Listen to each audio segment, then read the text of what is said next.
We're going to say some strong, strong things today. And sometimes when we hear a new truth, something we haven't been taught, and remember that you have been taught just enough for survival. That's how you got this far. Survival and a truckload of mercy. That's how you made it. You hadn't made it on your genius. How many know people right now in your life that the only way they've made it is through everybody else's mercy? Now look in the mirror and you see another one. We have only made it on sheer mercy. What little information we have, we've had enough information to not get in a car accident, or enough information not to destroy good relationships. But learning is the secret to life. Learning creates energy. God created us to be learners. Psalms 117, learn to do well. I'm going to talk about 7 success systems. Systems that work for you, whether you feel it or not. Systems that create an outcome, a desired outcome, and success is the obtaining of a worthwhile goal. Success is the obtaining of a worthwhile goal. And I'm going to walk you through some, these are supposed to be on and ready for me, and I'm just going to probably have to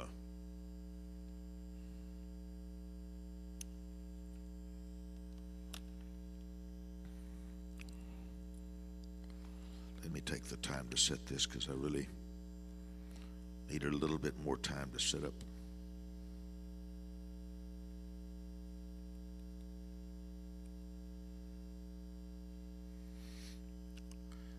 Success is the obtaining of a worthwhile goal. So you already have a lot of successes to your life. If you want to have a great birthday party and you've planned it all out and it happened the way you wanted it, you had a success. You had a success. I want to talk to you today about documenting information, because you need to keep information machines around you so that you can keep your mind free for creativity. Success is obtaining something you want. You saw a house, you wanted to live in it. I love that house, I want that house. Now, every pleasure has a price, and every pleasure has a season. There's pleasures that last 2 minutes, 1 minute, 1 day, 3 days, 1 month.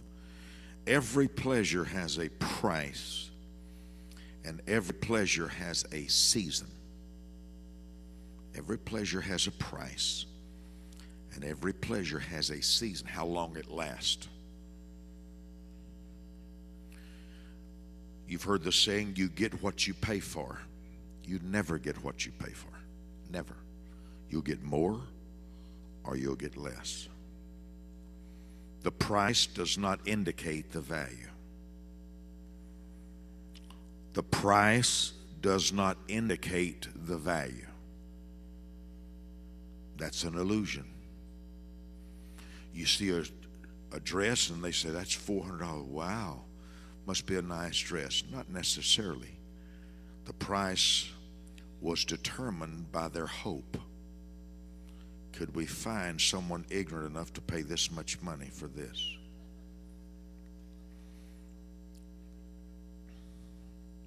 And they usually do. When they can't, they have a special for their special customers, and you'll get a midnight email saying, because you were a fool for the last 12 months, we've decided to do something good for you. We're going to mark this dress half price till midnight. And you rush down there and you buy the dress that nobody else would buy. How many understand this? 6. Well, I'm halfway to Jesus level now, aren't I? What do you think success is? To you, what is success? What do you think is success? Praise God, Jesus loving me. Well, if that's the case, Jesus loving you is success, then nobody fails. The whole world's a success since he loved everybody. That's not a good answer, is it? Success. I think success is joy. And the level of your joy indicates the level of your success. I feel like joy is a great way to measure your personal progress. Not how big my house is. Do I have 2 houses? Do I have 3 houses? Do I have 1 suit? Do I have 2 suits? Your definition of success, and I'm talking to you like a family, because my goal is to narrow down my ministry until I'm only talking to people who can receive. That's my goal. We're going to shrink everything, and I've told you there on the internet, and I'm so sorry I didn't get a chance to tweet today that I was going to be teaching. I've just been busy with special guests, and I haven't had any free moments whatsoever. But I will ask you that are watching there at your house, if you will, call 2 people right now that will help us tremendously to get the word out. So wherever you are, if you'll call 2 people, is it button 15? 15E? A, button A? Oh, that's a first, okay. It's been E, it's been F, it's been 24.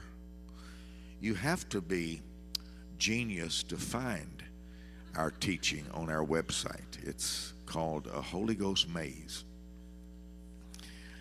Is it really A? Who would check that? Narisha, I will trust your follow through. You or Monica, if y'all let me know where it really is on. I want to massage this afternoon into you where you have an understanding of life and the tracks and the roads and the highways. You need to understand that all your failures are pretty easy to understand. Once you see a failure, I can talk to you 5 minutes and tell you what your biggest problems will be. I can talk to you 5 minutes and see if you know it all and you think you know more than everybody you meet, so you never ask any questions. I can talk to you and see if you're a whine box, if you just whine about everything. Just whine. Whiners can't hide. Half of their joy is being able to whine. And they don't even realize what it is. It's a sound to them that's comforting.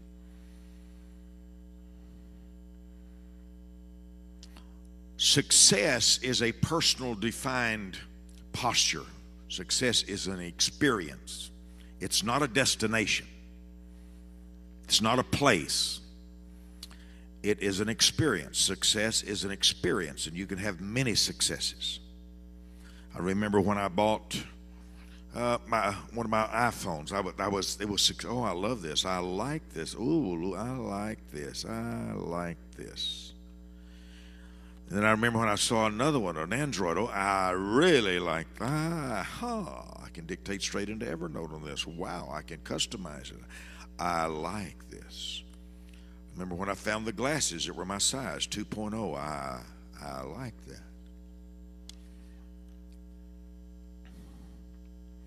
Life is a journey. Success is an experience. And the purpose of wisdom is to be able to see difference so you can perpetually live pleasured. Constantly have successes. You want a lot of successes. If you're going to lose 50 pounds, every time you lost a pound, you had a success. But if you say, all I need to lose is a half pound, now you've lowered it.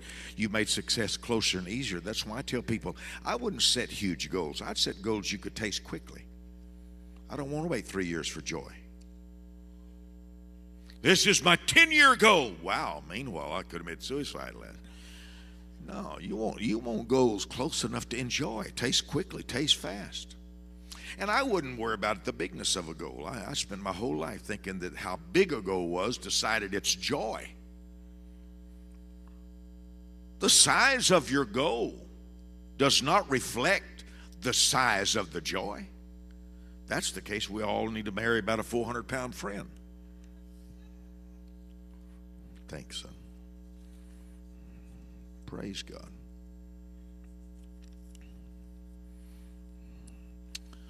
Remind me to talk to you about this. This really is not Sunday morning worship. It's a school of wisdom.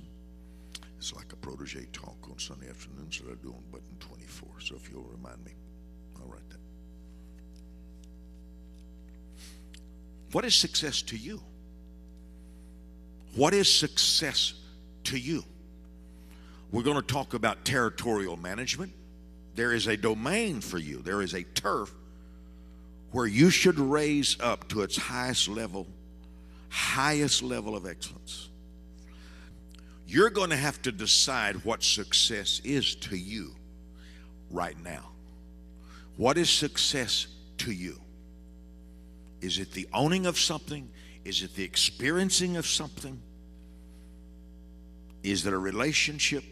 I often tell the story about how I wanted horses so bad, and growing up, and then I got to a place where I wanted a limousine, and I walk people. If you've ever heard the story, it's kind of funny.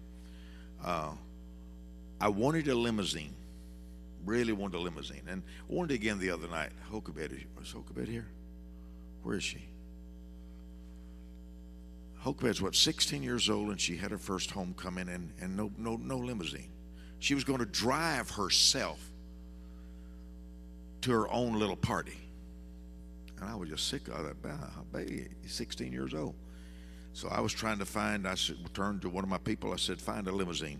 Tell them I give them $100 for 1 hour. I don't need them 5 hours, I need them 1 hour. And she's all dressed up. She's so good looking, and she just, and she had a new dress on. She's just a good looking kid. And this was the first time. This was it.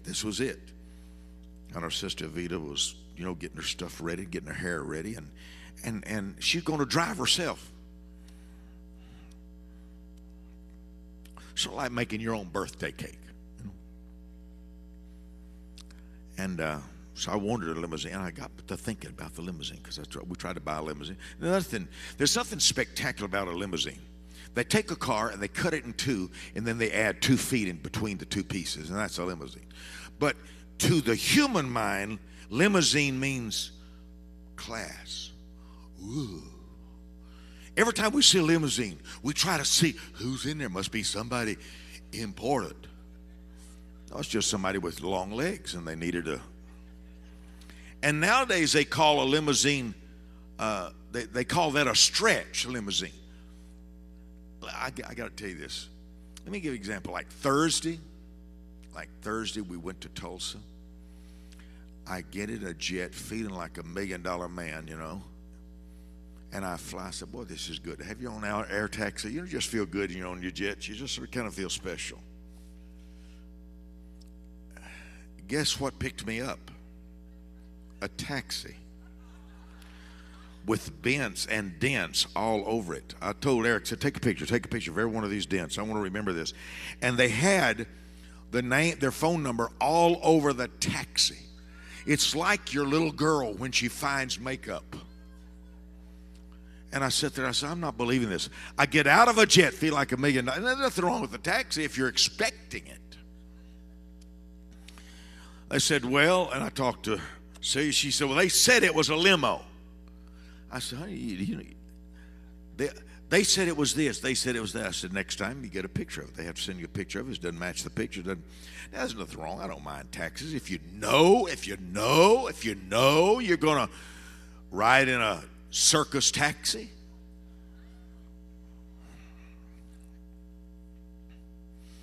And I was thinking about the first time I wanted to own a limousine. I always wanted to own a limousine. I'm coming, and here, the thing I want to deal with you today is what you think you're so excited about may not be exciting an hour afterwards. How many understand that? That the pleasure is mental. All the pleasure is mental. You sell yourself on how something's going to be. And I was like, I'm going to be and I bought a limousine. Oh, man. Have a drive, just drive you around. Oh, man. Nobody explained to me that now you have to pay for the lunch of the chauffeur. You've got to have a chauffeur with you, because it's no fun driving yourself around in your own limousine.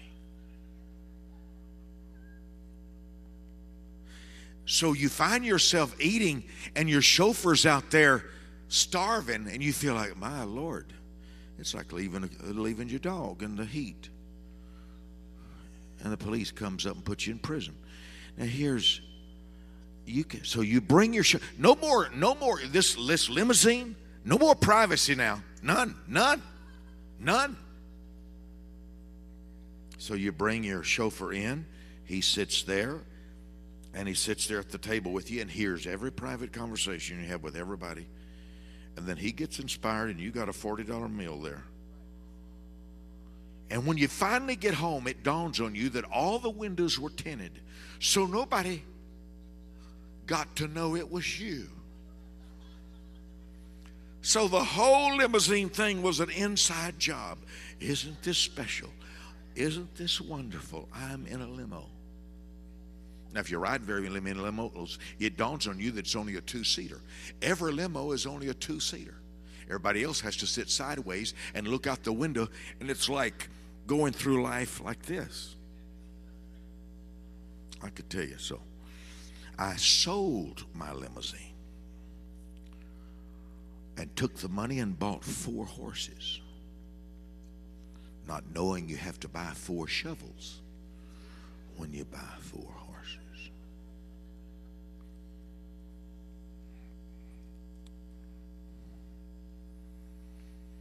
Somewhere I had Clint Eastwood and Lone Ranger on my mind, and for some reason I thought if you owned a horse, I don't know where I got that it was fun.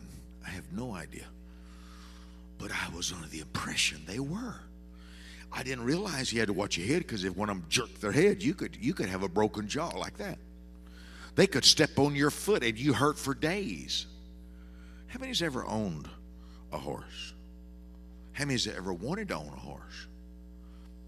It's better to want to own one. Oh, I could tell you about one to show off. I had one that looked like Trigger. You know, Roy Rogers, and I knew Roy and Dale Evans, and so years ago, and so that was big. You know, Roy Rogers, Dale, they was back big heroes in TV kind of stuff, and they were Christian people, wonderful people. But so I had a horse that looked just like Trigger, and wanted to show off. Walked over there to my wonderful Trigger, and if he didn't turn around and bite me in front of all my friends, it's like having a wife that jumps on you in front of your friends.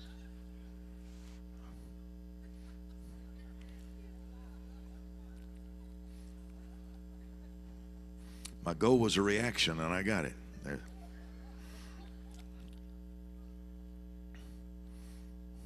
I sold my horses, took the money, and bought a monkey. Why? I love monkeys. That's where you stand at the zoo. You don't go to the zoo and just sit there for hours looking at birds. You watch monkeys. Gabriella, oh, I wish I could have you do your monkey imitation. She's got a monkey imitation that's worth watching. You just sit there and you laugh and you laugh and you laugh when she does her monkey imitation. You ever owned a monkey? You change its diaper every 2 hours? I always tell everybody it's like having a baby, a child, with no hope of it growing up. A monkey's an experience. You can't turn your back. You can't turn your back for a second. A monkey can move faster than you can see. Now, what you love about a monkey is the way they cling to you and the importance you feel. When a monkey puts its arms around you and clings to you, you say, I'm needed, I'm needed. And it's a lot better feeling than watching TV and the people that's starving overseas. So when you suddenly have a monkey that's just holding on to you, I love you, I love you. Oh man, this monkey loves me. And out of the clear blue, the monkey may just go, pow, and hit you right in the face.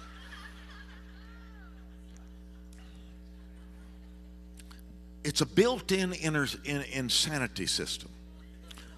A monkey is a built-in insanity system.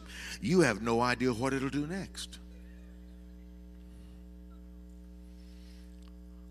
Sold my monkey. Took the same money. Let me just throw something out at you. Did you know you can have a lot of experiences on the same money? Do you realize you don't have to accumulate? Do you keep all the gum you ever chewed?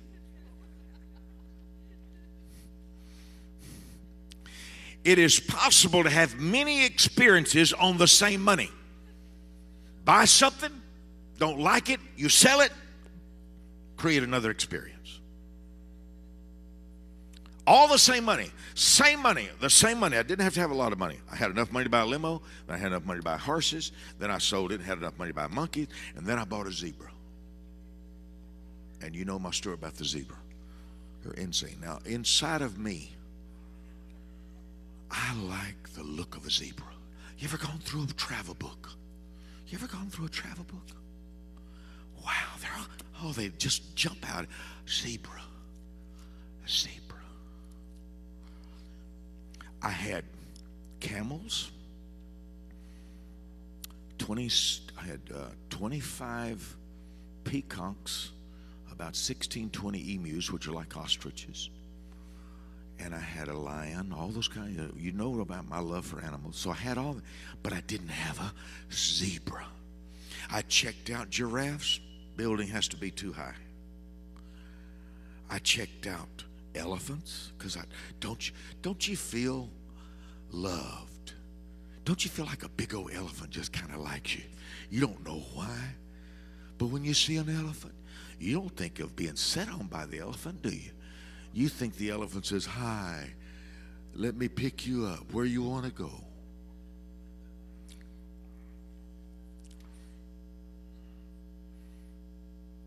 Came in one morning. I'd flown all night from Los Angeles, and I drive to my house. There's my gates. I've been there almost 30 years now, my same house. And I'm just walking around my yard. It's about 6 o'clock, 6:15, and I'm feeling kind of proud of me. Look what I have created. My word. Look what I've got. Got a lion over there. Got peacocks. Got camels. Got llamas. And now, across the yard, there is my wonderful zebra. Good. This kind of makes it. This is me. This is me. I've created my own little Garden of Eden. And about that time, my zebra sees me. I had not been around the zebra. It sort of happened while I was away for a few days, so to me it was just part of the landscape. And the zebra made a headline for me. I mean, a real headline for me. And my eyes burning and glazed, and I barely got through my gate outside and closed the gate just in time not to be attacked. Now, I'm standing outside my gates. The zebra, and I didn't name the zebra, didn't love it long enough to give it a name. And the zebra began to claw and claw and claw, trying to get through the gate. And I'm sitting there thinking, this is kind of nutty, isn't it? I bought this zebra. This zebra's supposed to bring me pleasure. This is supposed to feel good. I'm supposed to like this. This is supposed to be a fun time I'm having. This is enjoyable. What's crazy? For me to get the zebra, I finally ran it with friends and boards. I've had every attack. It was an attack. And I can tell you many things about camels sitting on other camels and llamas sitting on other llamas and killing them. And there's just if you think there's just peace in the animal kingdom, you have no idea. If you think it's bad being a human, wait till you're an animal. I tweeted the other day, pursuit is not the proof of love. And then I had a picture of a lion chasing a gazelle. Are you with me? I sold the zebra to 2 cowboys here in Fort Worth. They called me a week later and said, he's almost killed 2 of our people. I said, I know, that's why I sold him. He did almost kill me too. I said all that to say your pleasures will change. Your joy will change. What you love on Monday, you'll hate by Tuesday. And once you begin to assess your desires and realize they're your children, they're not your taskmasters, don't let a desire tell you who you are. A desire is just that. It's a desire. It's one of your kids. It's not you. Your desires are not you. Your mind is not you. I've desired things wrong. They didn't make it me. I remember the first time I ever got off in a Passover Inn casino in Las Vegas. And in Las Vegas, they have, what do they call these? What do they call them?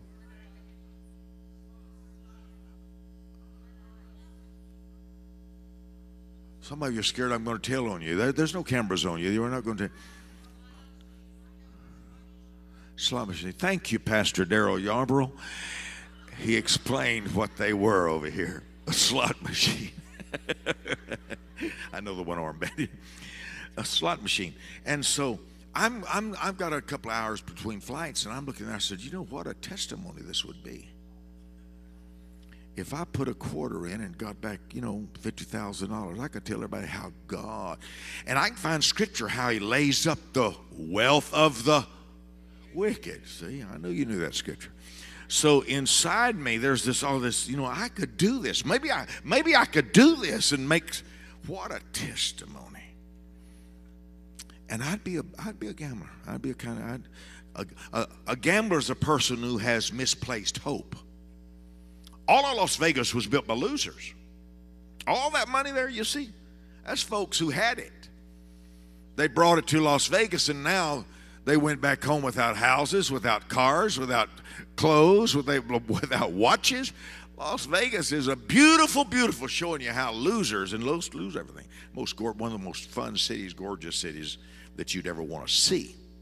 A lot of people there crying, a lot of people upset, been through there, because it's built by people who did the slot machine. If you're not careful, you'll think this desire to play it is you. That's not you.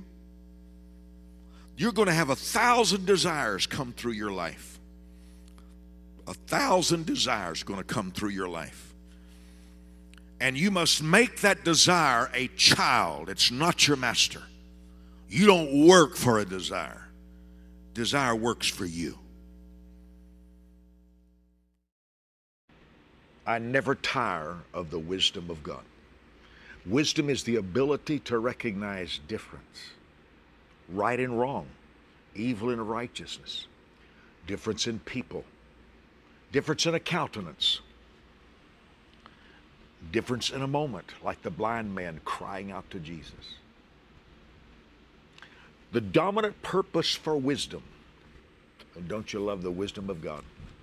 So thankful you're listening today and watching and being a part of the internet, telling others about it. And I hope you're getting, by the way, I hope you're getting my daily podcast every single day on your iPod or your MP3. Every single day, 2 minutes of wisdom. Be a blessing. Sometimes I go a little over because I get excited. I want you to be a part of this ministry. I believe that when you get involved with God, He gets involved with you. I am one of the ministers of the gospel who believe the words of Jesus. I believe every word He said. When He told Peter that there would be 100-fold return on any investment in the gospel, in Mark 10:28-30, I believed Him. When the Word of God says in Malachi 3, that if I bring the tithe, which is 10% of my income, and the offering back to Him, that He would open the windows of heaven and pour me out a blessing I don't have room enough to receive, I believe Him. Why would I believe God about heaven and hell and not believe Him about the blessing of the Lord? I want to pray over the seeds that you have been planting in this ministry.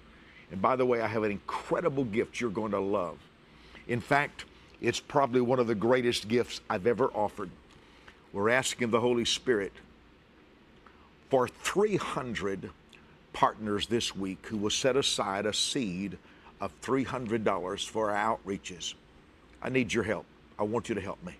Not just to feed 1,000 children a day, which we do, or 1,000 families, or underwrite the Wisdom of Asia Bible College, or to underwrite the tent factory in South Africa, or the Home of Hope, but that we can go into 100 countries with the gospel. I'm holding in my hand the Wisdom Quick Scan Bible. The Wisdom Quick Scan Bible. I have never in my life found a Bible easier to read. As you know, for many years, I've read the Bible through 40 chapters a day every single month of my life. There is no easier book to read than this Quick Scan Bible. When I found out that I could offer it to you inside of some of the teaching that I've been doing and I'll do today, I want you to have it. Call me right now, plant your seed of 300, and watch God move. You don't work for a desire. desire works for you. And once you realize that the thing you're so excited about Tuesday night, Thursday you no longer have the joy of it. Once you begin to understand that, my desires can change. Now, this is why we're so fascinated with the Holy Spirit. This is why we're so fascinated by the Bible. Falling in love with Him never changed. In fact, the more you know Him, the better you feel about your investment. There's some things you do and you wonder, I hope I did the right thing. I hope I did the right thing. I hope I did the right thing. Not with God. Every day in His presence you say, whoo, how have I done without Him? How have I lived without Him? Wow, He's more than I ever anticipated. Whole different experience. And remember that we live from experience to experience. We're obsessed with experiences. To me, that's the purpose of money, is to create experiences. What is success to you? What is success to you right now? Take a sheet of paper, and you there at your house, I want you to take a sheet of paper, and I'd like for you to write down 10 things that to you would verify you have had a successful life. What do you think has to happen in your life for you to be a success? One of my 10 is to be healthy. I think health is life's first prize. One of my top 10 is household salvation, that everybody related and connected to me would fall in love with Jesus and never have the loss of eternity. To me, success would be a debt-free life, because anybody can borrow money. But to me, success would have a debt-free life. So when you woke up every day, you didn't have to go to work so you could live and stay in the same bed that night. You realize how many people work 16 hours a day so they could spend the night in the same bed?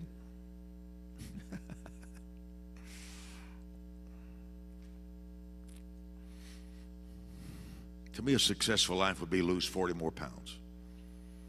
Yep, 40 more pounds. That's for me. Now, I see skinny people unhappy too, but for me, and I actually have seen fat, huge people with a lot more joy than I do. So somewhere I know that weight loss doesn't make you feel heavenly. I mean, understand what I'm saying. You understand what I'm saying? But I don't want to be overweight. I don't want to be overweight. And I'm learning. That's where I'm trying to create a health system that you know, I don't want to be overweight. It kind of takes away from your testimony. I don't think overweight is a character system. It's not a character. I heard a man, was it somebody was saying one time, did you know that being overweight shows you have a character problem? I said, wow, Osama bin Laden must have been Jesus Jr. He was so skinny. No, I don't think your weight is proof that you're spiritual or not spiritual. And if we get to heaven and find out Jesus is about 100 pounds overweight, you and I are going to have a problem, aren't we? We're going to have a problem. But you are cultivating and you are sculpturing what you consider success is for you. I'm very interested in people being successful based on their joy, what they consider joy. And to me, that's the calling of wisdom. Wisdom is the ability to recognize difference, the ability to anticipate a consequence. Wisdom is the ability to use a scriptural reaction to a human problem. Now, I'll walk you through that shortly, but I want to massage this in the spirit, because I may not be able to teach you on this for a good while.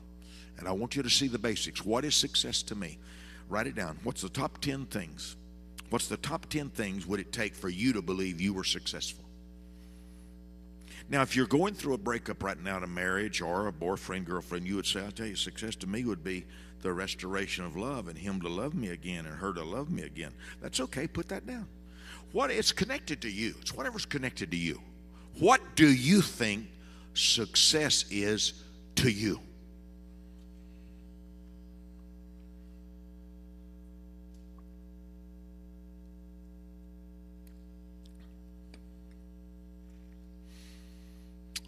Write the vision 46 times. The Holy Spirit told us in the Bible to become writers. Write about what you see, write about where you've been, and write about your future. Write. God's a writer. He's an author, and He instructed us to be a writer. What you see, 80% you remember. Only 20% of what you hear.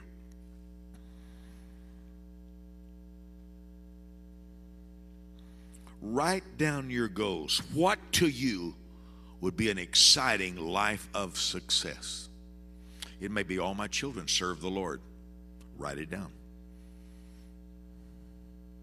Now, if you wrote down not be lonely, that's not a goal. That's an objective. You can't measure that. If you wrote down I want to be a better Christian, that's not a goal. A goal is something you can measure. Something you can measure, because you can't tell when you're a better Christian. Does that mean you laugh longer? You laugh 14 times instead of 3 times that day. You can't measure your depth as a Christian. So, but if you wrote down, I would like to have a Bible habit of reading 3 chapters a day in the Bible. Now that's something you can go. That's something you can measure.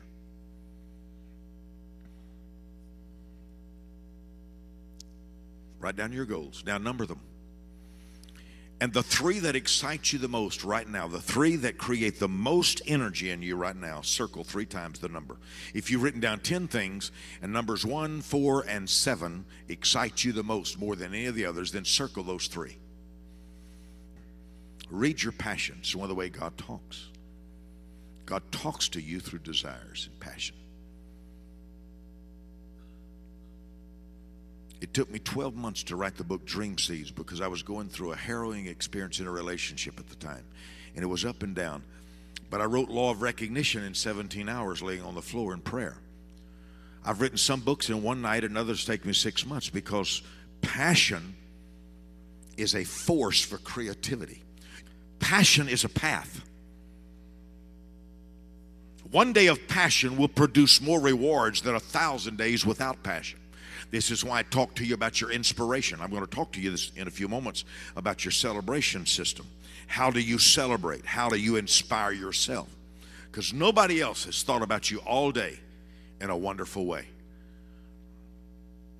You have to think about your own inspiration. What excites you? What do you love? What excites you? What energizes you?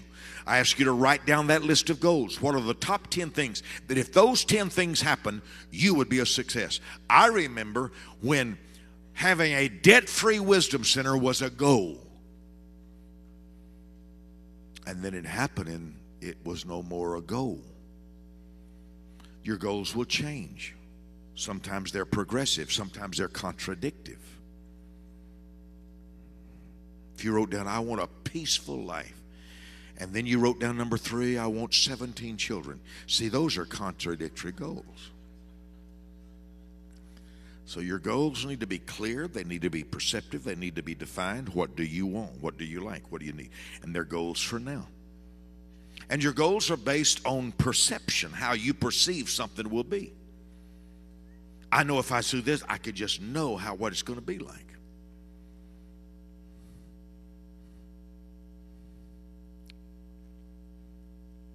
You have your list? Have you circled the top 3? How powerful is a goal? An evil man with a goal is 1,000 times more powerful than a Christian without one. Even evil men have goals, and the goals work. Because God rules the earth through divine laws, and the laws work for the unbeliever too. How do you think 9/11 took place? Scriptural goals, the goal of focus. This one thing I do, my heart is fixed. The law of discretion, the law of relationship, the law of passion. Evil men right now have goals. Now, through the deception of predestination, Satan has managed to sabotage the goal-setting procedures of believers. We actually feel guilty for having goals. Oh, I don't know if God wants me to have this. I don't know. There's people, you won't believe, there's people play about IHOP. Should I have 2 pancakes or 3? Holy Spirit, should I have 2 or 3? Walnut syrup? What? We have massaged into the Christianity system that we feel like we are robots and all we do is just go around, whatever you want, God, whatever. I have no desire, just whatever. If that's your will, that's your will. Something bad happens to us, God had a reason, God had a reason, God had a reason. So the average Christian does not set any distinctive goals. We hope, we gripe, and if something doesn't happen, God knew. How many's ever heard this? This is a popular thing. The reason God didn't give you any money, the reason you ain't got any money is God didn't think he could trust you with it. How many's ever heard that? Now there's you have stupid on a stick. Do you honestly think that God distributes money to people he can trust with money? So that you've got missionaries emptying their life for God, but they have no money, they have no wealth, they have nothing because God couldn't trust them. But all the evil men that own casinos and drug addicts, and there you got the cartels in Colombia, and you got the drug cartels in Juarez and Tijuana, God could trust them. He found somebody he could trust. Look at someone next to you and say, stupid people make me sick, so be very careful about me. Just look at them and say, stupid people make me sick, so be very careful around me.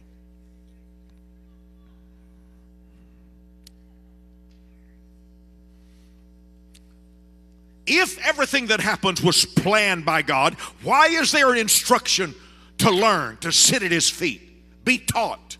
What's the reward of wisdom? What's the loss of being stupid? Nothing. According to the Word of God, wisdom is the principal thing. And all you're getting, get wisdom, get knowledge, understanding. Wealth is the product of wisdom. God doesn't even decide who has money. Wealth is not a divine decision, it's a divine desire.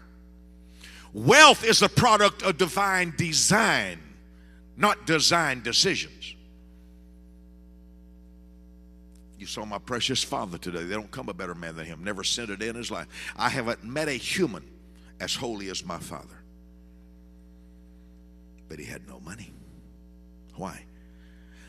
He was taught, like most have been, that if God wants you to have it, he'll give it to you. If he doesn't, you don't have it.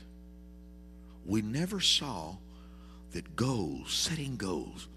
Now, do I have to set a good goal to obtain it?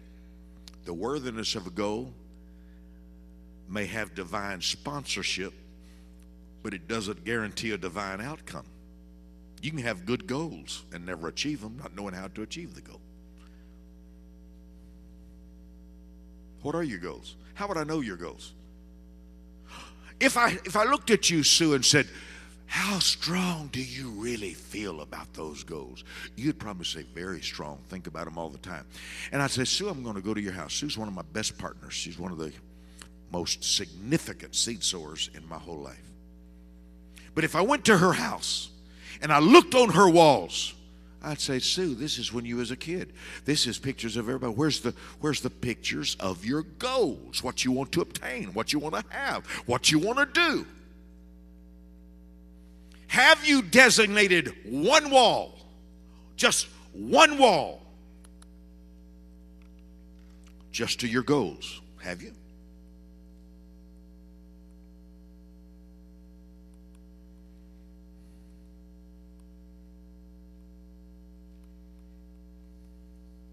And why not? Why not? Well, brother, my God knows my heart. That ought to scare you to death. The whole point of having goals is to correct your vocabulary. The purpose of having goals is to overcome painful past. Without a goal, yesterday will become a constant experience in your mind. If you don't have a future, you'll build your life around yesterday. The only cure for a painful experience of the past is to get a picture of your future. God talks in pictures. Abraham, see the stars? That's what your kid's going to be like. I won't replay all of this, except most of you know about the Harvard University test that they did on a 10-year from 1950. And 10 years later, they did a test on all the graduates, and they were shocked to find that 3% of the graduates of 1950, 10 years later, had more money than all the 97% left. They had accomplished more than all the other 97% left. 3% of the graduating class. And when they looked for a common denominator, they had the same teachers, they had the same education, they had the same knowledge. The only difference between the 3% and the 97 was the 3% had written down their goals and put them in front of them. When I drove out of the hotel Thursday night in Tulsa, I remembered the young man who was a hotel clerk. If I recall, he was a bellman. And he had a picture under the glass. And every day he looked at that hotel and said, something's the world's most famous hotel at the time. He said, someday I will own that hotel. Someday I will own that hotel. Someday I will own that hotel. His name was Conrad Hilton. What is your goal? And you won't succeed until the goal has you. It'll never be enough to have a goal. The goal must become an obsession, because you only succeed with an obsession.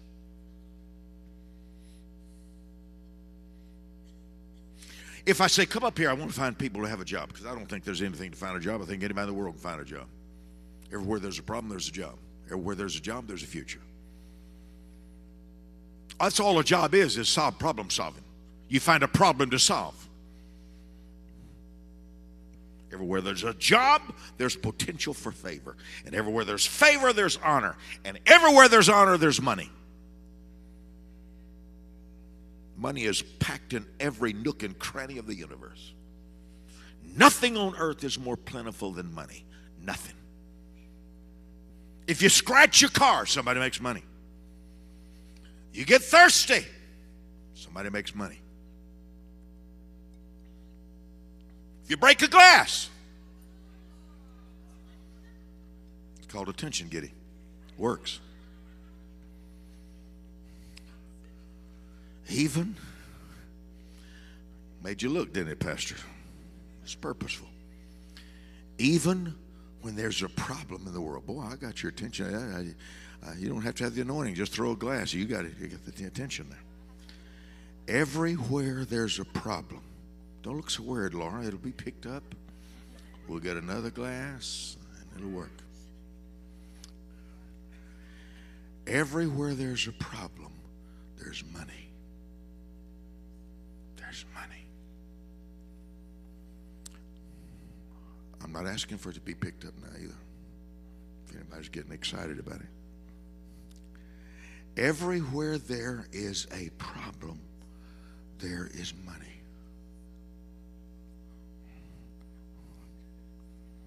This is a problem I want you to think about. Everywhere you see a problem, there is money. If you become accustomed to looking for problems, you have invitations to honor, to favor, to blessing, to prosperity. When you become conscious of problems, you see that the world is full of wealth, because all the money that's been here is still here. Act happy.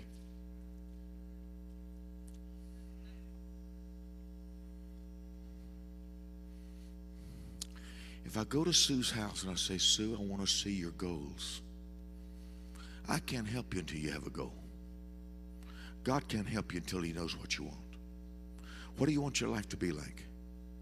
How soon are you going to move toward it? What's the cost of that goal? Every pleasure has a cost. What price are you willing to pay for that pleasure? Look good today. That orange and blue goes good, don't it? Hallelujah. Proud of him? Did you kiss him today yet?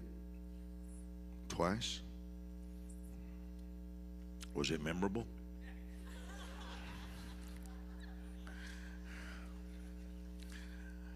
You want to build your life around your goals. Sometimes there's daily goals. Remember when you wanted to write a book, but you've got books. Remember how long were you on television? 26 years? How long was you on television? 16 years and 16 years. Remember when it was a goal? He said, I didn't want it, but the Lord wanted it. You set your goals and you build your life around them and you build your vocabulary around them and you say, this is what I want to accomplish. Do you have your book, baby? The Uncommon Girl? You have it handy? Did you put in your book An Uncommon Girl Sets Goals? I remember that page. And you're right. You put a goal of something you want to become, something you want to do, something you want to have. Your goals decide who you're willing to listen to. Your goals determine what you're willing to ignore. When you set a goal, now you know where to put your energy. If you set a goal you're a goal setter, aren't you, Brother Anthony? You're a goal setter. How many people you want to win to Christ during this time? Where you heading? Are you fixing to go back overseas anywhere? You just come back? Zimbabwe. In January. Is it cost? Is it all free? It costs you money. It's a goal in it. It's a goal. Son, when you set a goal, you expose who is disinterested in you. So if you go to your family and say, I'm needing $7,000 to go to Zimbabwe, and they say, praise God, we're going to pray for you. Now you know not to tell them about your next goal. But if you come and say, Dr. Murdoch, by the way, do you have all your money you need for it? Okay. Have you started raising the funds yet? Okay. We'll give you $1,000. Make sure. Give him $1,000 because I believe in you. Now, your goal gave me a highway to become a part of your life. And that little $1,000 seed, Linnell, give it to him before he leaves today so he doesn't have to call back and said, just praying about your $1,000 that you had said you was going to send that never arrived. Your goals reveal who's loyal to you, who believes in you, who has confidence in you. Until you set goals, you don't even know who's a friend and who's not. You can't even tell who's for you and who's against you till you set a goal. You can waste half your time trying to figure out who likes you. You think a smile? Do you think a smile means I love you? A smile means don't you love me?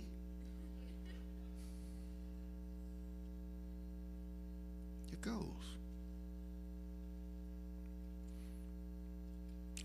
What's on your walls? What's on the walls of your house? How do you build today? What's one of your goals? One, to write a book a month. 32 page, 48 page? 32 pages. So that's just talking to her really for 1 hour, isn't it? Isn't it? Is she enjoyable? Okay.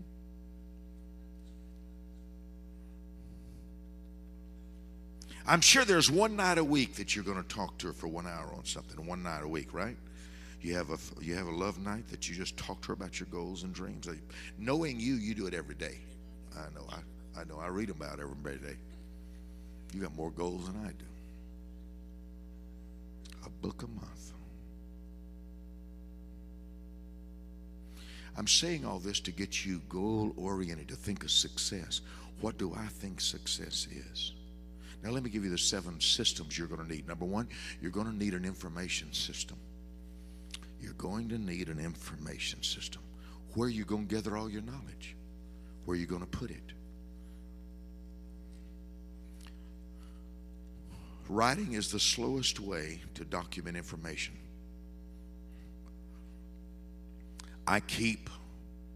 recorders with me. A lot of people think these are phones because we call them phones, but that's only one of 200 things they will do.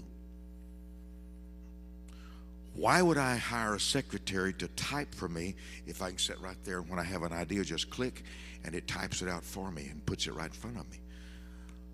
What is your information system? Where do you gather knowledge? Where do you gather information? If you see something in a store, say, oh, I love that. That's beautiful. I'd like that. You just pull out your little information system and go click, and you got a picture of it. Oh, my sister would love that. So you go click, and you put her email address, and she gets it in 10 seconds. You're walking down the store, and you suddenly see an incredible arrangement. Nancy, I think it was your daughter, wasn't it, that took pictures? Remember I saw the gift? Target had a gift section with all the prettiest bags and gifts. Click, take a picture, click. Now, what you're wanting's already happened. Just take a picture of it and make it quick. Somebody's done what you want to do. Somebody's done what you want to do. How many, what's the price of Zimbabwe? How many thousands? 4,000, 3,000? Well, it's $1,600 for a plane ticket. Okay, just make it $1,600 so we pay his plane ticket. And I'm going to pay that. Is that one way or two ways? Two ways. So now I want to tell you something. Let's hold off on the $1,600 until he has 8 friends give him $200. Okay? You have 8 friends? I hope so. Is that right? I never tire of the wisdom of God. Wisdom is the ability to recognize difference, right and wrong, evil and righteousness, difference in people, difference in a countenance, difference in a moment, like the blind man crying out to Jesus. The dominant purpose for wisdom, and don't you love the wisdom of God? So thankful you're listening today and watching and being a part of the internet, telling others about it. And I hope you're getting, by the way, I hope you're getting my daily podcast every single day on your iPod or your MP3. Every single day, 2 minutes of wisdom. Be a blessing. Sometimes I go a little over because I get excited. I want you to be a part of this ministry. I believe that when you get involved with God, He gets involved with you. I am one of the ministers of the gospel who believe the words of Jesus. I believe every word He said. When He told Peter that there would be 100-fold return on any investment in the gospel, in Mark 10, 28 through 30, I believed Him. When the Word of God says in Malachi 3, that if I bring the tithe, which is 10% of my income, and the offering back to Him, that He would open the windows of heaven and pour me out a blessing I don't have room enough to receive, I believe Him. Why would I believe God about heaven and hell and not believe Him about the blessing of the Lord? I want to pray over the seeds that you have been planting in this ministry. And by the way, I have an incredible gift you're going to love. In fact, it's probably one of the greatest gifts I've ever offered. We're asking the Holy Spirit for 300 partners this week who will set aside a seed of $300 for our outreaches. I need your help. I want you to help me. Not just to feed 1,000 children a day, which we do, or 1,000 families, or underwrite the Wisdom of Asia Bible College, or to underwrite the tent factory in South Africa, or the Home of Hope, but that we can go into 100 countries with the gospel. I'm holding in my hand the Wisdom Quick Scan Bible. The Wisdom Quick Scan Bible. I have never in my life found a Bible easier to read.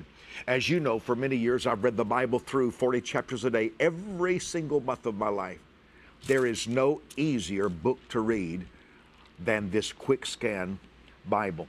When I found out that I could offer it to you inside of some of the teaching that I've been doing and I'll do today, I want you to have it. Call me right now, plant your seed of 300, and watch God move.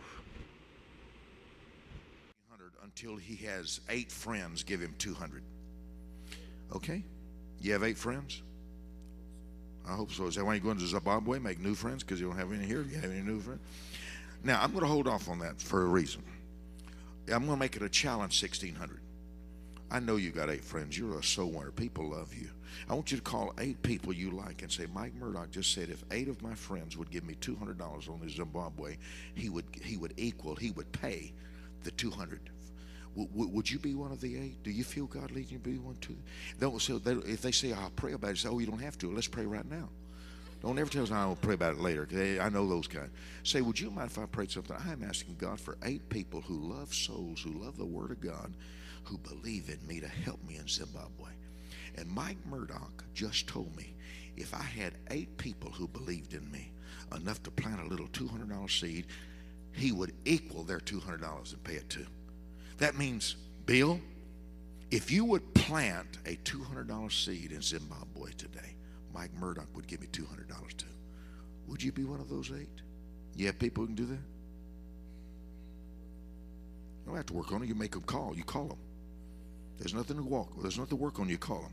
Write their names down right now. Just write their names down. Think. And the most likely person to plant the 200 is someone who did it last time.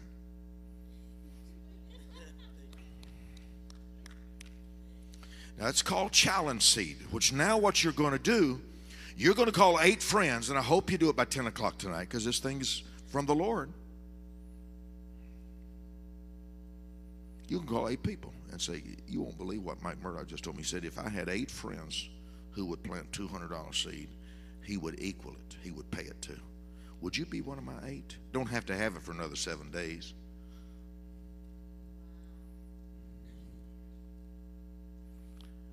And if they started around and said, I know you would. You would if you had it, wouldn't you? Yeah, let's pray right now. God will give it to you, okay? That's 3,200, right? That's enough to get started, right? So you know your bill's already, you know the ticket's already paid. We're paying it, okay? Now you need other money because you're probably going to want to eat during that time. You probably don't fast while you're preaching every day, do you? I didn't think you did. Okay, now, so you have a purpose here. You have a road. Do you follow me? What are we doing here? We've got a relationship system that's involved in our goals. What is wisdom? Wisdom is the ability to recognize difference. Say it loud. Different. Okay. There is a difference in your free-loading people and the people who believe in you and who are sowing you. Now let's go back to you. Let's go back to your address book. Is your addresses in here? Okay. There's friends, and then there's VIPs. And then there's sponsors, and there's supporters, right? There's a difference. Don't treat everybody the same. There's people wanting to go to your funeral.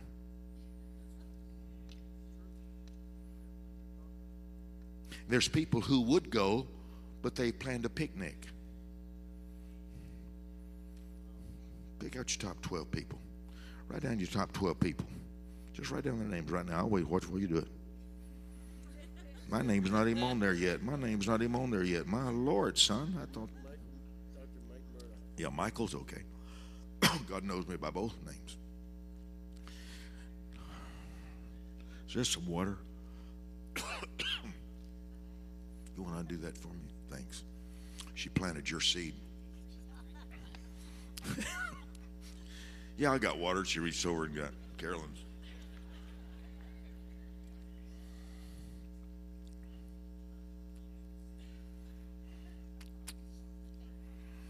Now, here's the point. Here's something you want to see. We've got to create an information system. Where do you store your knowledge? Where do you store what you need to know? And it must become retrievable. You have to be able to access your information within seconds. I like iPad. I like the Android systems, but you need an information system. What is your information system? If you keep a journal, that's fine. It's fine. What happens when it burns? What happens when somebody steals it? Now, let's say you keep journals. Paula White was here some months ago, and she said, Mike, I've got hundreds of journals. I said, right. Now, suppose you wrote something about time management. Say that again. Where would you find it? Now, she's a prophetess. That's exactly what I was going to say. Where would she find it? She can't. She may have said something in 1983 that was profound, but she can't retrieve it. Information that's not retrievable is not usable. You have an iPad? You want one? How do you feel about not having one? You need an information system. You need a place to store knowledge and store information. You must become information oriented. Where will I store? Now there's your relationship system. Where do you put your names and addresses, and how do you know the difference? If you meet somebody that says, by the way, if you ever need any carpet put in your house, I'll do it for free. What are you going to do? You're going to try to remember their name? You're not going to remember it 3 years from now. So you just go to your little information system. You put carpet friend. Put their name. So when you want carpet, you just go to the C's in your little address book. There's carpet.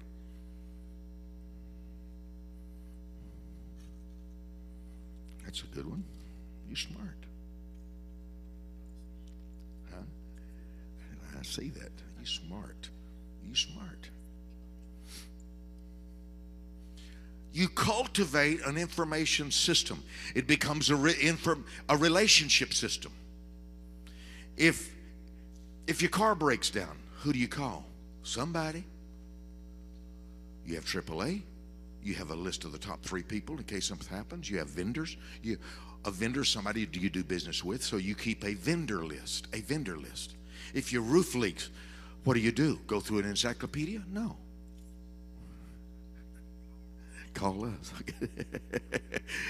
And if he has an address card, you can take a little picture of that address card. Let's just do it while we're thinking about it. I'll take one too, because I do have a roof leaks.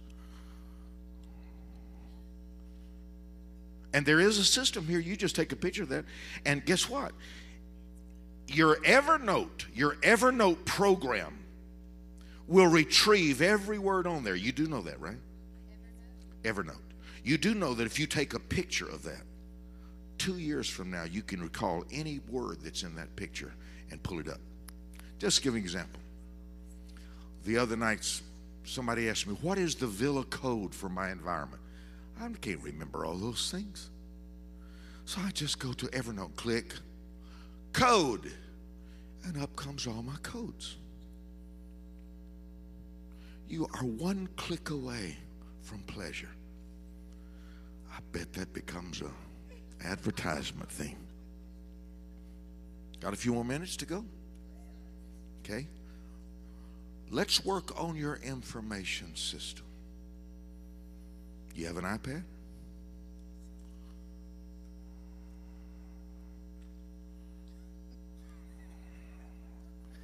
I won't say anything, Pastor. I would never say one word about having a wife that had no iPad. I wouldn't kiss him for several hours until you talked to him about an iPad. I wouldn't kiss him, period. But I mean, for you, I would. He's sitting here. He's right. He's trying to make you. Oh, maybe you don't like information, though. You don't like iPads. You don't like being able to do all that kind of stuff, do you? I just asked a question. No wonder she didn't have an iPad. She's never really wanted one, has she?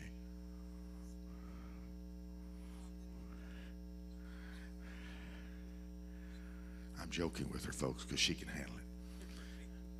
The point is, you want to really build your information system. How do I work with my information system? What am I needing? What I want in my system? Well, one thing, you want a notebook. Let me give you an example. You see this right here? I can take a picture of that, and instantly it will be in 6 different computers and 5 different phones. Well, why do you have 5 phones? Well, maybe I have more friends than you do. And the whole point is that you want to be able to retrieve that information. Did you know if Prophet Marquez took the picture of this, it would be in his phone in 5 seconds. It would be in his computer. It would be in his Apple. Is this Apple 1 or 2? How you feel about having a... Now, he can take a picture of me, if you had a number 2, and you could take a picture of me and send it to anybody in the world, anywhere he wants. He could take a picture of what and say, this is what's happening right now. Do you have an information system? Has anybody ever talked to you about it? Nada. No, nada. No. Where'd I get nada? That's de nada. It's nothing. De nothing. Nothing means nothing. Oh, new Spanish phrase. Nothing means nothing. Are you creating wisdom keys here? Here's the, how do you say no in Spanish? No.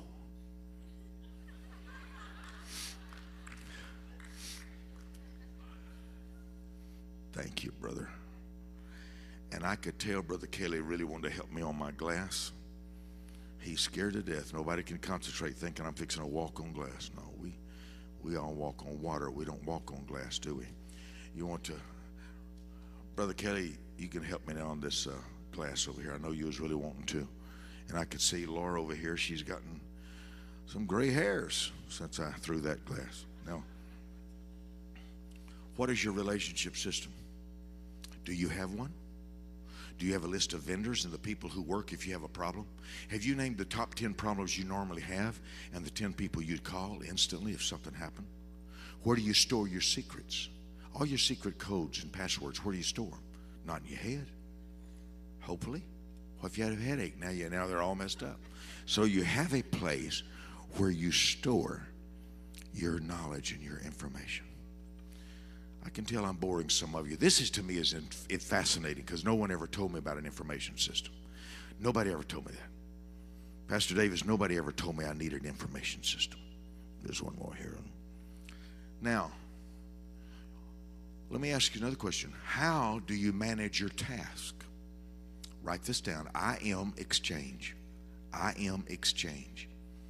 It's a little application for your phones that makes a task easy to document.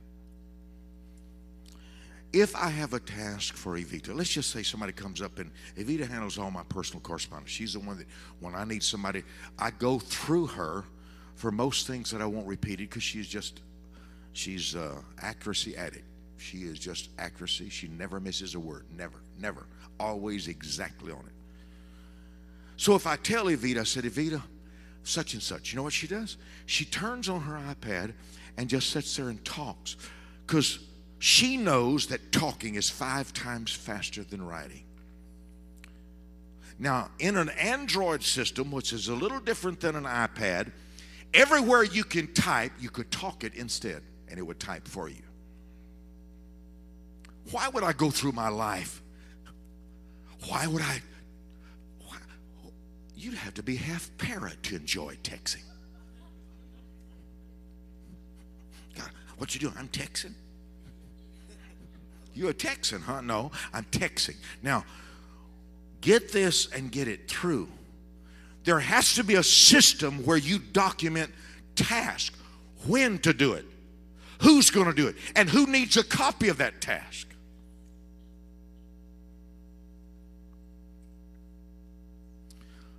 So she dictates and she goes boing, and it goes to Lalitha or someone else who needs it. She's got a copy.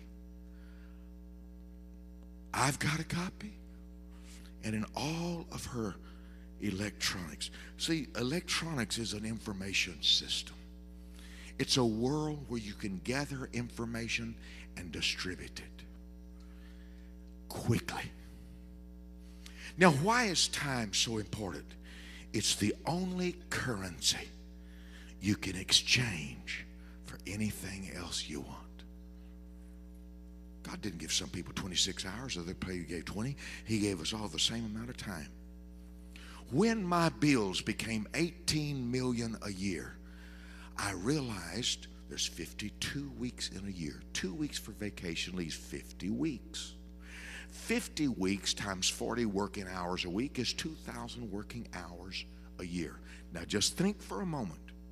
You're a walking system of 2,000 hours.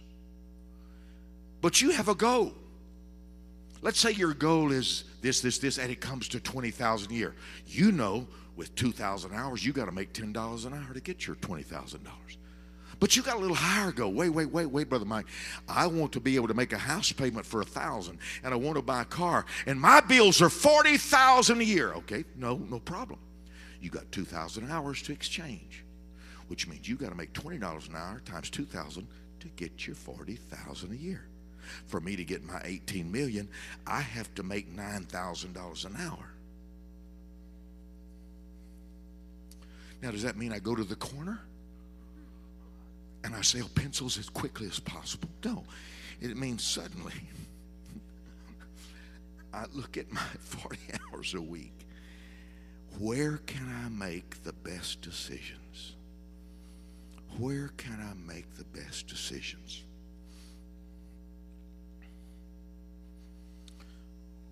What are the opportunities available to me? Who has asked for help? Who needs help but won't ask for it? There's so many little keys here. What is your task management system? Nancy, you got 2 boys and a girl. You have 3 things, and remember, you assign territories, not tasks. But let's just tell you, you tell your oldest son, your bedroom is your domain. Here's the 8 things that you have to do. There's a list. I put them on the wall. And those 8 things have to be done by 7:45 every morning. That's your domain. You've assigned that territory to him. Now, does he write everything down? No. There's a task management system. And you show him how to enter it. And he even has a little alarm so that if he has to do something at 4:30 in the afternoon, he just goes click, and at 4:15 it says, 15 minutes, you got to do this. Don't forget it.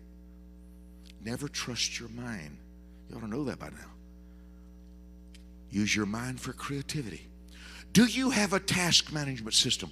And a few months ago, I'm sitting there, and out of the clear blue, I think it was Brother Eric. Where's Eric?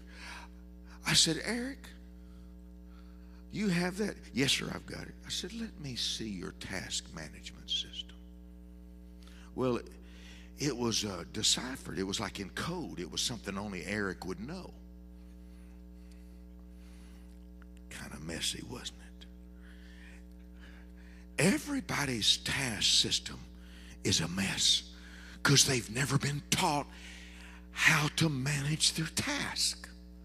You've got to have it in front of you to remember it. You've got to, so your mind will be free. And it dawned on me, and this sounds so, I hate to admit it, I'm learning faster now than I've ever learned in my life. And what I'm learning is that most important things have never been taught yet. And it dawned on me, let me ask you something. Have you ever, I'll ask Brother Eleazar, he never gets mad at me. Have you ever told Miss Eva, remind me of that? Have you ever said something like that to her? Now, what you just did, you dumped a burden on her. Hey, remind me. Don't forget that. She don't have enough raising the kids, does she? She don't have enough doing all the housework. Now he says, remind me. Remind me. Don't let me forget that. If you turn around to people, you'll find that nobody is using a task management system. And it's been established. There's a checklist. Let me give you an example. I like for an area to be prepped or prepared for me before I enter it. I don't want to go get in my van to go somewhere and someone say, we're out of gas. You want to get some gas? We're out. We want to get some gas? No, I feel a desire to use water today. I just feel an anointing for water. I don't want to hear that. You want anything to drink? Oh, no, I never drink. I haven't drank in 43 years. I hadn't drank. Of course I want something to drink. So there is an established checklist, which is called Check Pro, that you can have a checklist for the day every Friday. You can have a checklist what you do. And you've got enough children never to have to work the rest of your life. How many children you have? How many children? 5. Jesus reached the world with just 12.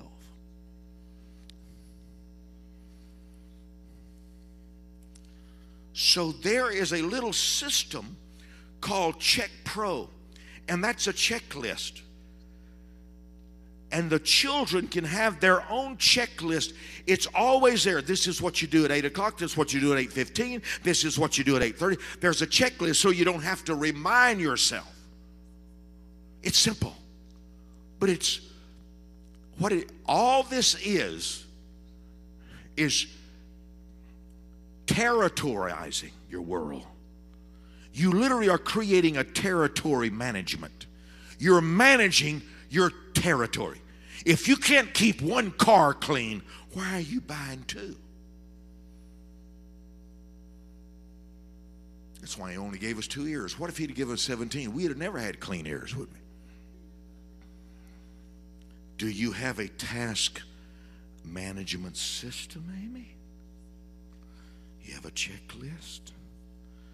So if I want to go somewhere in the van, I want certain drinks. I want a Snapple, a Diet Snapple. I want ice water. I want this, and I want the music playing, and this is what I want. When I come home, I want a certain song sound in my... Why? You prepare an area for your living. What song excites you? Put that on the checklist.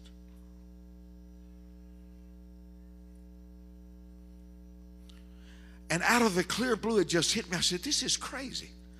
I've got my bills are $10,000 an hour. My bills. I've had 89 people on payroll, and I have never established a task management system.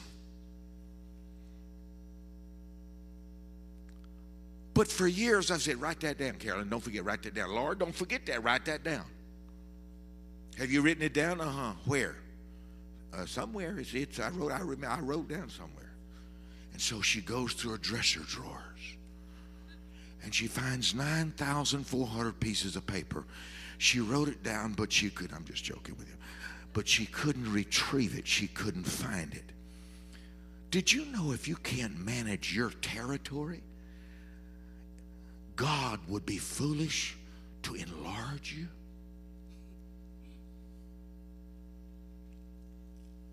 Can you manage your territory? Are you bringing your territory up to highest level of excellence? Everybody's wanting me to buy this place next door where there's, where the food ministry is, that Shimon.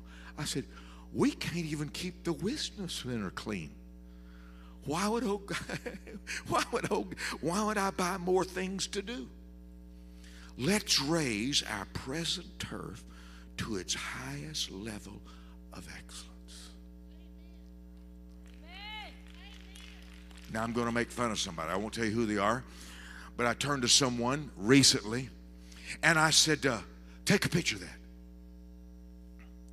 And they said, my phone doesn't take pictures.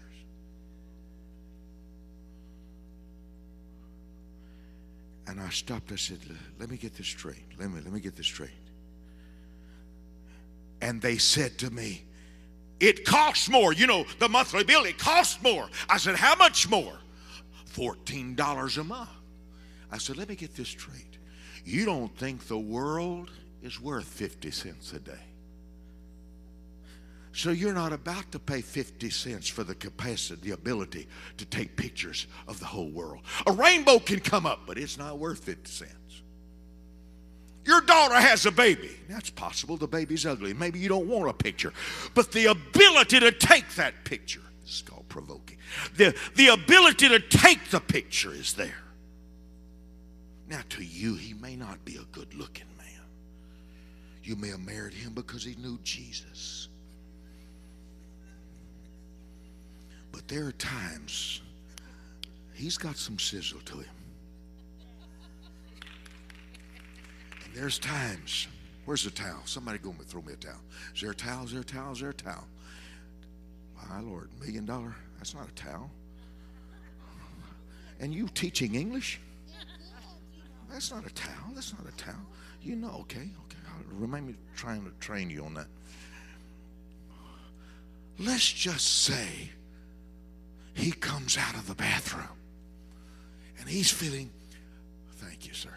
Thank you. Thank you. And I won't keep it. I'll return it.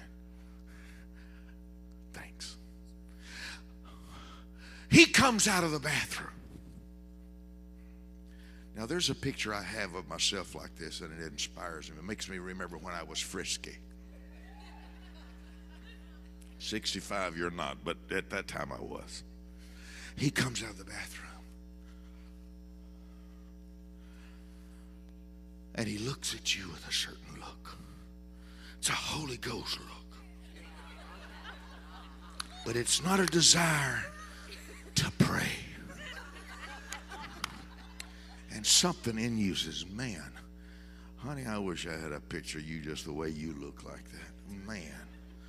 But you can't take a picture of him like that, can you? Why? Because you ain't got an iPad. You ain't got an iPad too.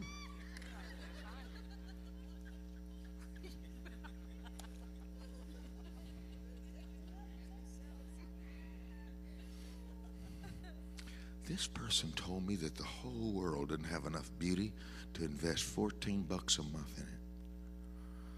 The woman I was talking to was worth that. Just look, she was good looking.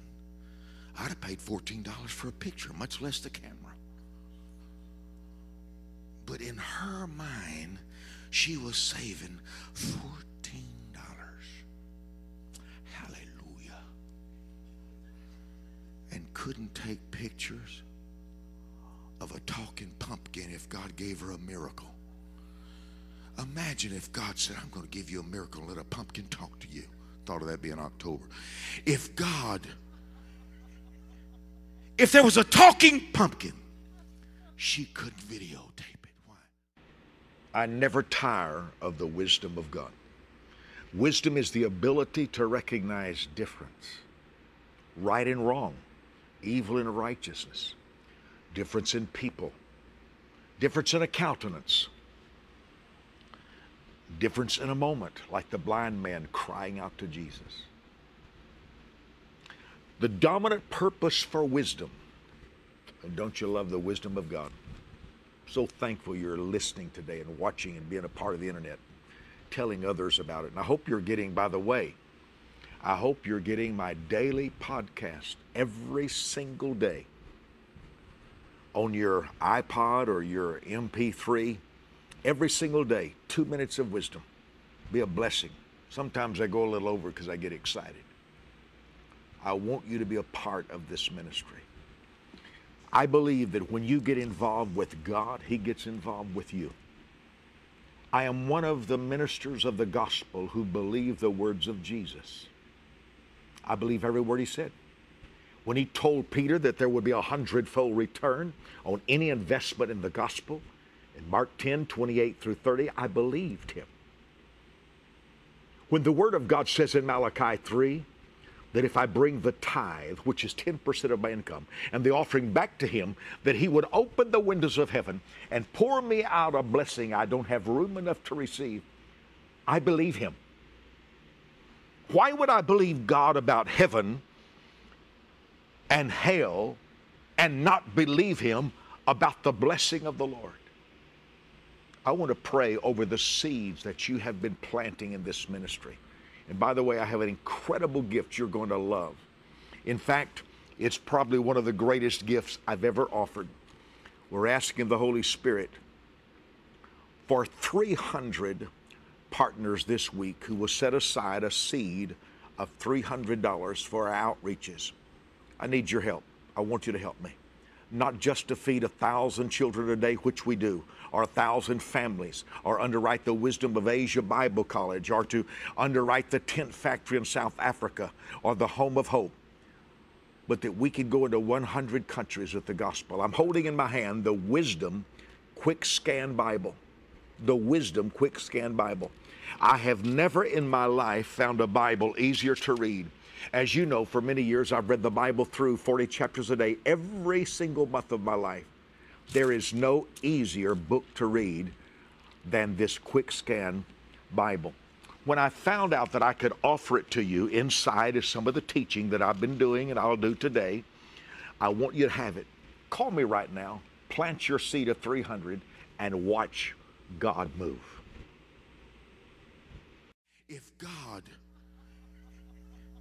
If there was a talking pumpkin, she couldn't videotape it. Why? Saving $14 a month, praise God.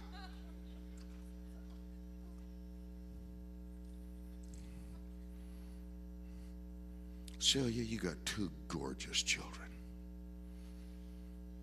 And neither one of them are stupid. That's an advantage. Because sometimes beautiful people don't have the advantage of a brain. But you've got two children that are really smart.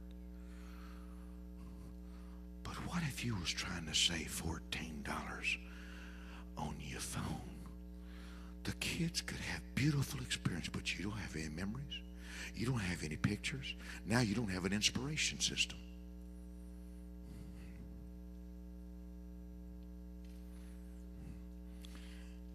When you get to dating boys, if he doesn't have a phone to take your picture, because someday you're going to be good looking. I just have a feeling someday, it won't be long, it won't be a few years, you'll be good looking. If I were you, I wouldn't even date a boy that didn't take your picture every day. Every day.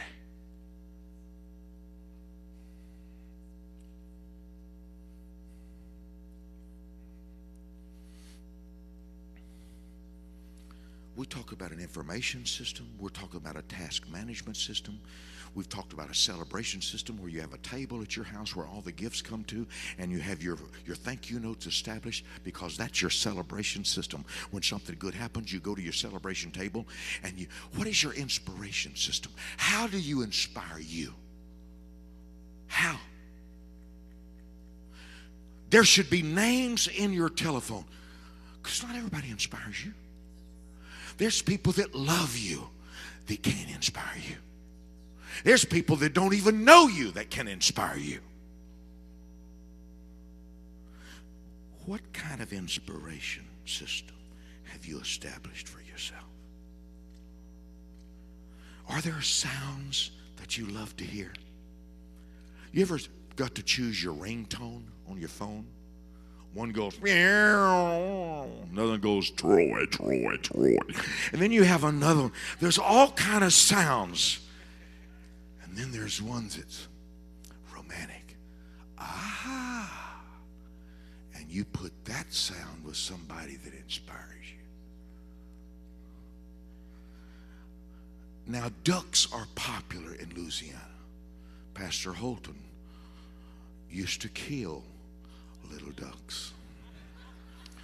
Had a real, was it a 12 gauge? What was it you used to murder little ducks? Well, was it a 12 gauge?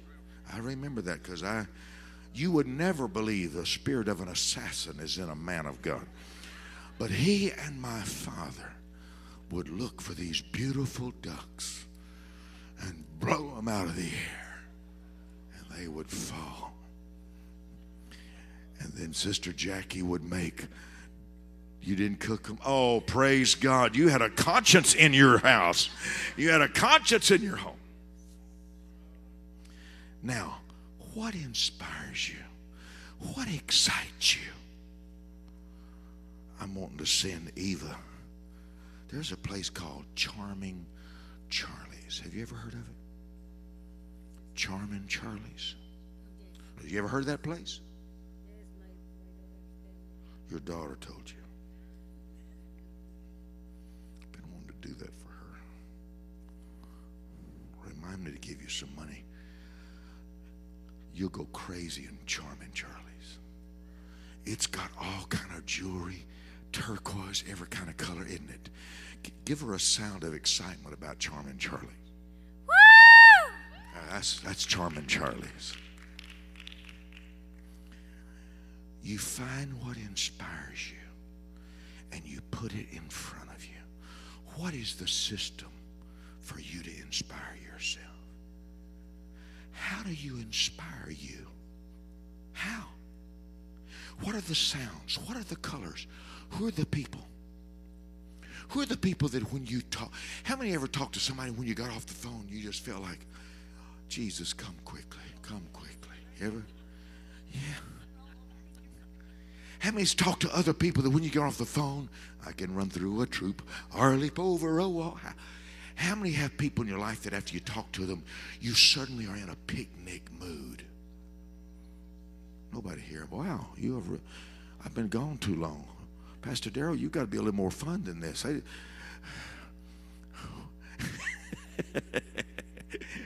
What if, don't you have some sound, Brother Darrell? It may be Kristen looking over at you and say, come here, you hunk. I don't know the sounds. I don't know the sounds. But you've got to identify what inspires you. I have to keep myself inspired. I don't have anybody waking me up every day singing, how great thou art. I'm exhausted. I'm tired. And I can't go another step. And I feel like I've emptied my life. And all I hear is yang, yang, yang, yang, yang, yang, yang, yang, yang, yang, yang, yang. I have to find out how to inspire me. I know I've taken up too much of your time, but if you'll give me 7 minutes, we'll be through. There are systems for success. There are songs that motivate you, that excite you. I like red, deep red and black dishes for Chinese food. The other day, someone brought me some popcorn.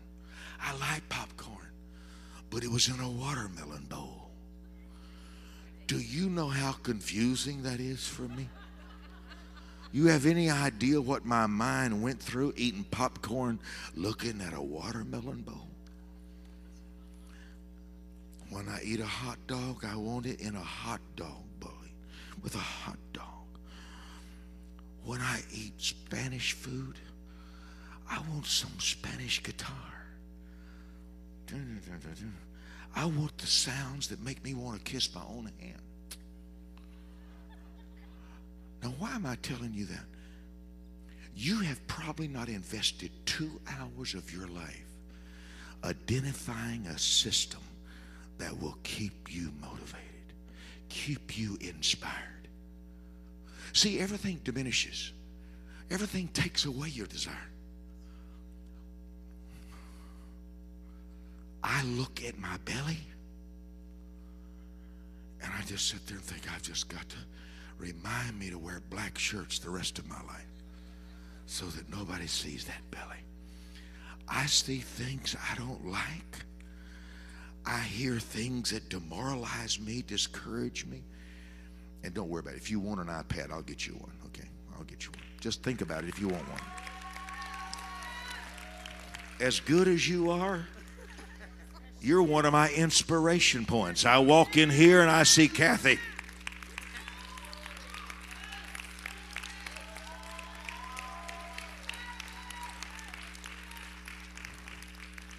If there's anything I want for you, it's for you to learn how to keep yourself inspired.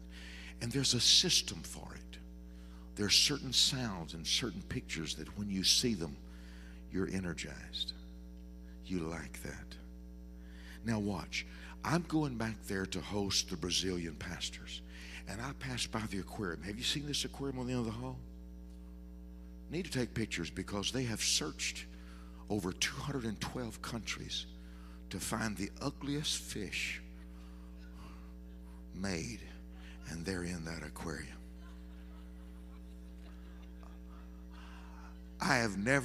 I'm 65. I've never seen fish that ugly in my lifetime. In my lifetime. And I'm walking down the hall, and I'm fixing to go around and say, I paid $10,000 for that aquarium. I didn't pay $10,000 for ugly fish from the swamps of Katrina.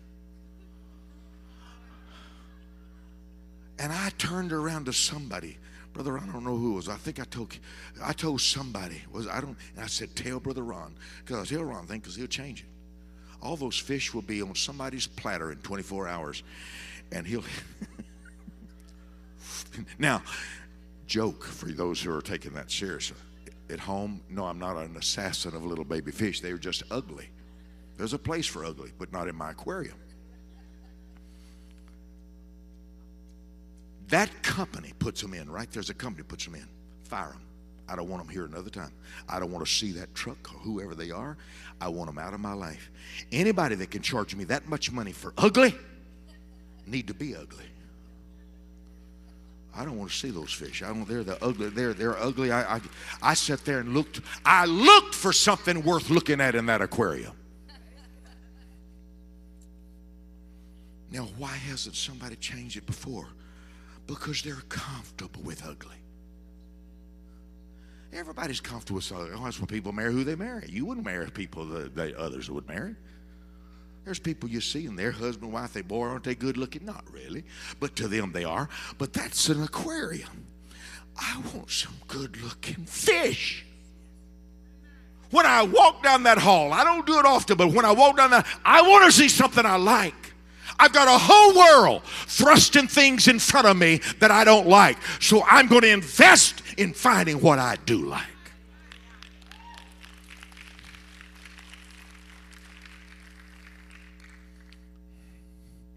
It's not that we're an unhappy people. We just never learned what inspired us.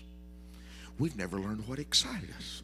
We've never learned how to. Do you have any clothes at your house that when you put them on, you feel sizzle? How many's got clothes that, hey, and you've got clothes that you don't really. I told you about this, how God dealt with me about wearing t-shirts with holes in them. Walking through my house, because I was raised poor. When you're raised poor, you keep clothes for a lifetime. You do. When you're raised poor, you keep every t-shirt you had when you was 3 years old, because you think you're getting ahead. Thank you, son. You think you're getting ahead. Do you know how to inspire you? Are you investing in it? What is your system for inspiration? I happen to like little cases, briefcases. I like briefcases. I like the place to put this phone. There's a little case. And there's a place for this phone.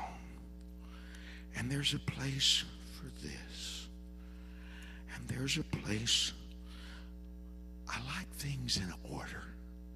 And I've asked the Holy Spirit lately. I've asked him, show me how to maintain order in my territory. Show me how to manage my turf. Sometimes we're so overwhelmed. We say, God, I want to trade in my palace, and I'm going to live. I've decided to live in a tent because I don't have to take care of everything. Lord, I'm willing to do without a bathtub because I'm tired of scrubbing it. How many understand what I'm saying? Wait, stop and say, you know what? I am going to excel in systems. I didn't get into the mentorship system, who you learn from, how do you learn the easiest, how can you learn the most.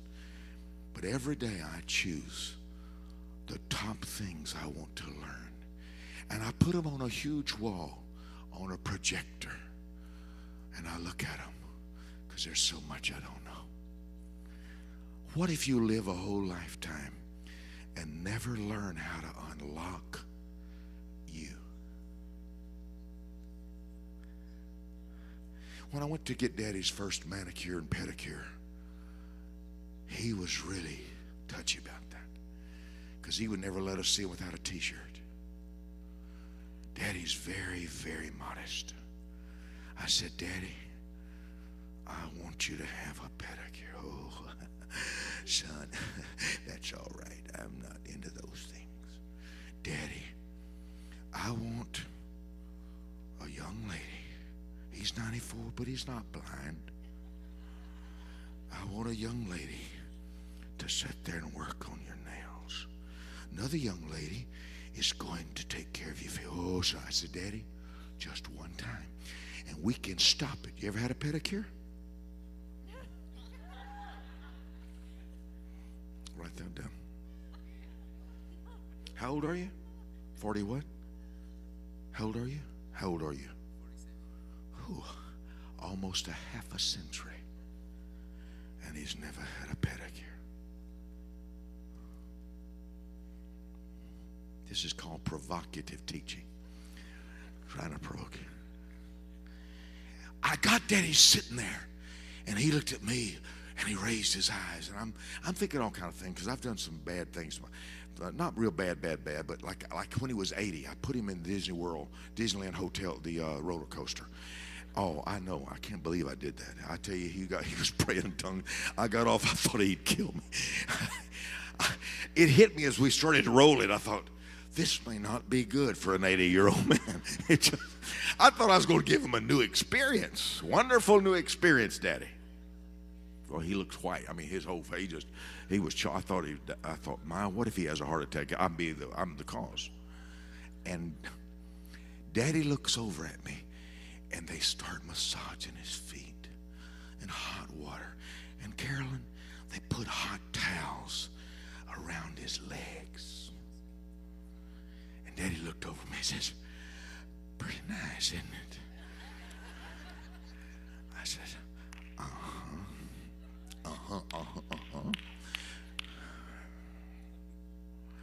I want you to find the systems that help you make progress, that help you be able to retrieve information.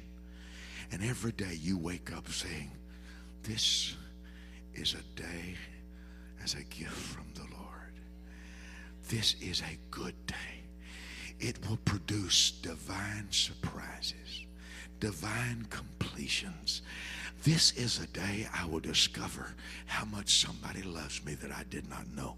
This is a day I get to lavish love on somebody who wears red hats to church.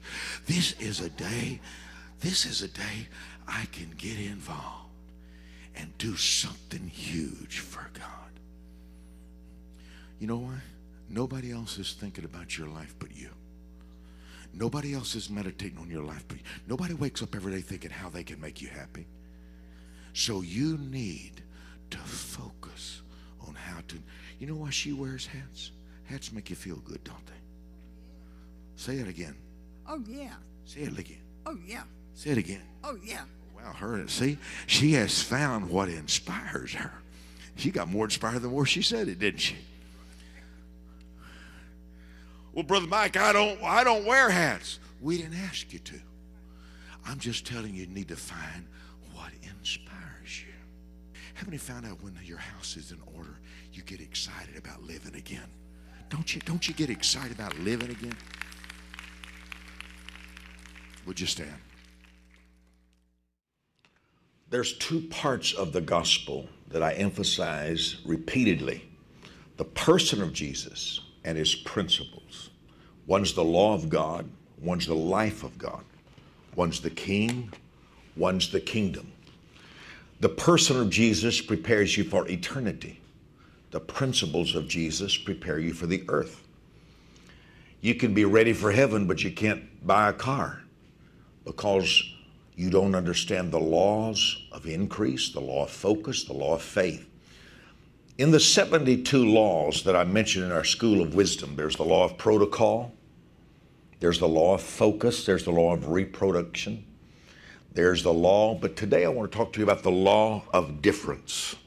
The law of difference. There's a difference in flowers. There's a difference in trees. There's a difference in nationalities and cultures. God is the creator of difference. Now we know that wisdom is the discovery of difference or the recognition of difference.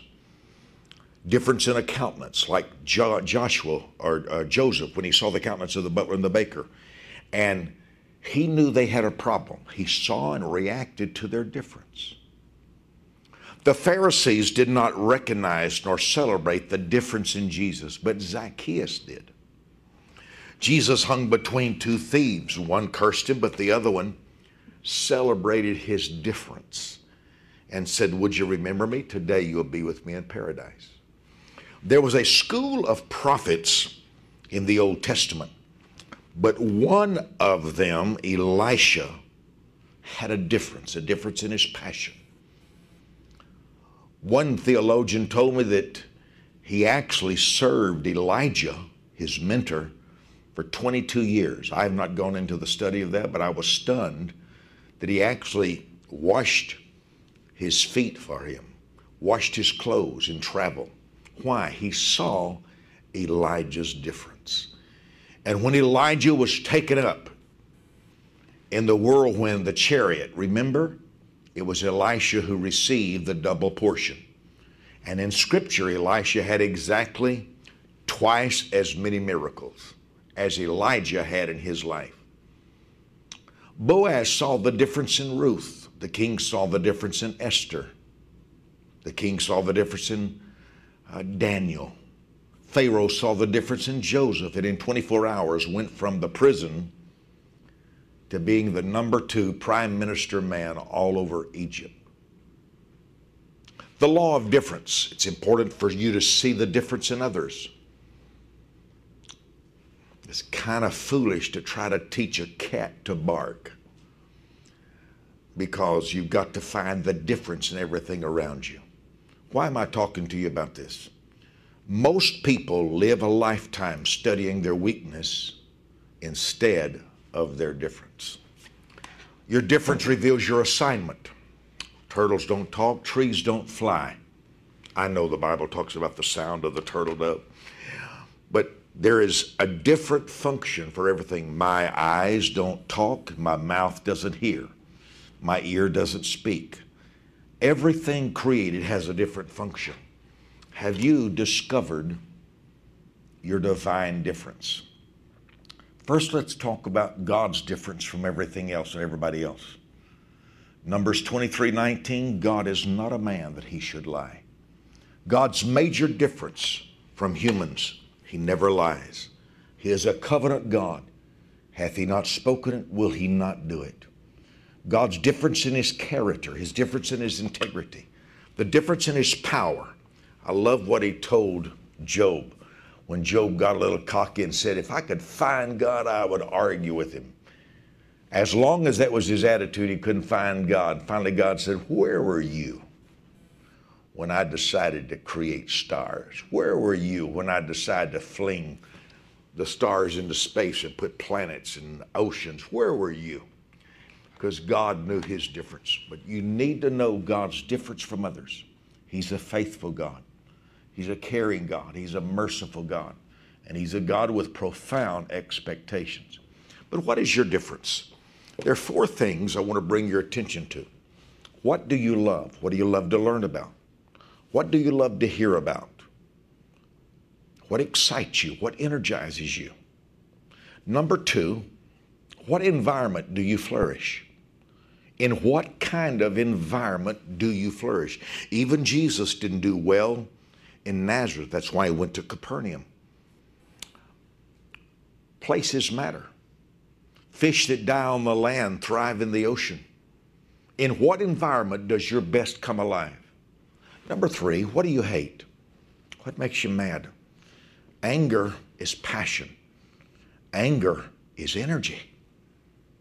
It just needs the appropriate focus. When Moses saw an Egyptian beating up on an Israelite, and anger rose on him. Is it molested children? Is it battered wives? What makes you mad? Drug addiction?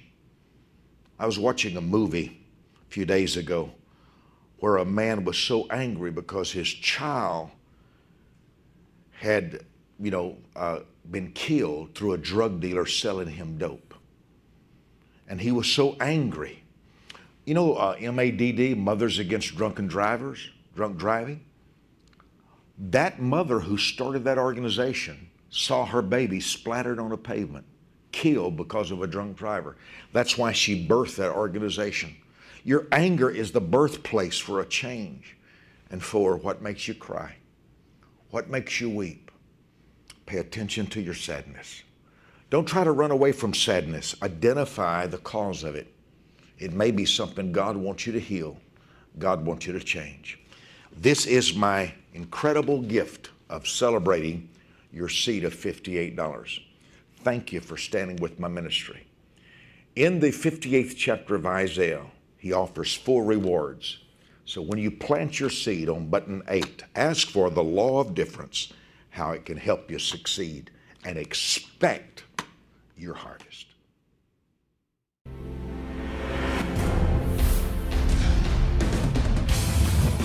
This is another 2-minute Wisdom Key with Dr. Mike Murdock. Wisdom Key 6 was the key that changed my ministry, my life forever. What you make happen for others, God will make happen for you. What you make happen for others, God will make happen for you. Ephesians 6:8. Day 5 on a 5-day fast, 2:30 a.m., I was in my garage, 11514 Eagle View Lane, Houston, Texas. And suddenly a voice within me said, what you make happen for others, I will make happen for you. I disregarded the voice because I thought the Holy Spirit was reminding me of the golden rule. My mother had said, if you'll treat somebody else right, they will always treat you right. And then I thought, that's not true. I've treated people right and they treated me like a dog. Jesus never did say that. Jesus said, do unto others as you would that men would do unto you. He didn't say they would. He said, treat someone exactly like you want to be treated. Then he picks it up through Paul's writings, knowing that any good thing, Ephesians 6:8, that you do for another person, the same you will receive from the Lord. In 8 weeks, my ministry support and mail jumped 20 times. My life forever changed. This became my life motto. It's my motto from this day forward. It has been for all those years. What I make happen for others, God will reproduce in my life. I never do something for somebody else so they'll do it for me. What I sow into others, I expect to reap from the hand of God. I may sow west, but He blesses me from the east. Every day of your life, concentrate on the success of others around you and watch God miraculously bless you.